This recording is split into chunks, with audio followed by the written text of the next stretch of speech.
Hey everyone! Today, we're going to dive into some fun trivia from Japan's Sengoku era. So, you think the Sengoku era was just constant war? Well, get ready, because it's packed with unexpected stories.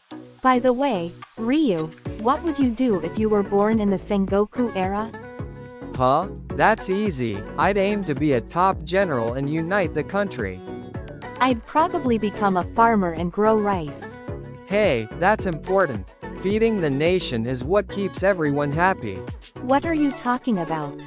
I'm eating all that rice by myself. Is your stomach a black hole or something?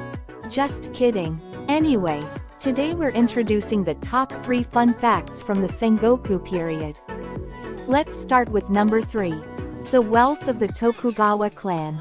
After Tokugawa Ieyasu won the Battle of Sekigahara and later the Siege of Osaka, he gathered a fortune from all across Japan. Yeah, we're talking about 470 boxes of gold and 4,950 boxes of silver. In today's money, that's around 300 billion yen, about 3 billion United States dollars. Ieyasu was also into collecting tea utensils and art, kind of like a fancy influencer of the time. He distributed some of that wealth to the Gosankya, the 3 Tokugawa branch families, and the rest was stored in Edo Castle.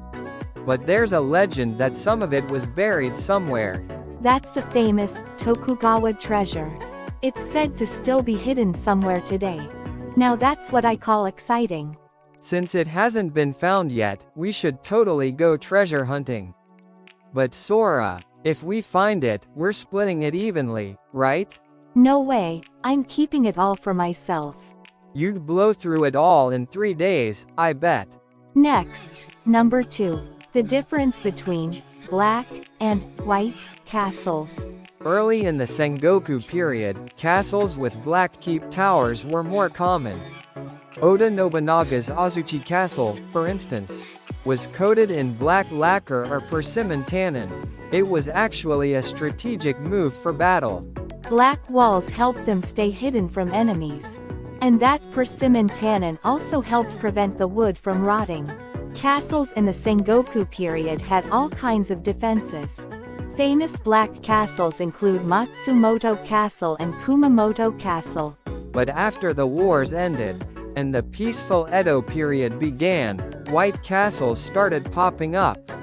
White plaster wasn't just pretty, it was fire-resistant too.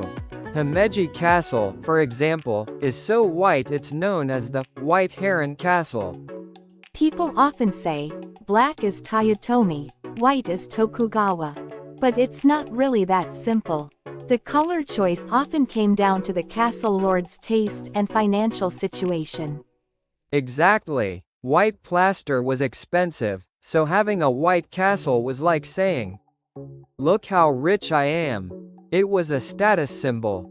After the wars, the samurai lords probably thought, now, I can build a stylish castle, and went with white walls. It was not only a sign of peace, but also a status flex. Hey, Sora, how about painting your house white? White plaster's way too expensive. I'll just borrow some of the black walls from your house. Please don't take my walls, joking or not. And the number 1 fun fact. Believe it or not, even farmers fought on the battlefield. You think of farmers just working in the fields, right? But during the Sengoku period, they didn't have it so easy. When there was a war, farmers were called up as soldiers during the off-season. Farmers weren't just growing crops, they had to defend their homes and villages. They'd swap their farming tools for weapons and join the battle. Yeah, for the Sengoku warlords, their bond with the farmers was crucial. Farmers weren't just labor, they were comrades in arms fighting alongside the lords. And some farmers volunteered to fight, hoping for loot or rewards, right? Maybe they were after more than just rice.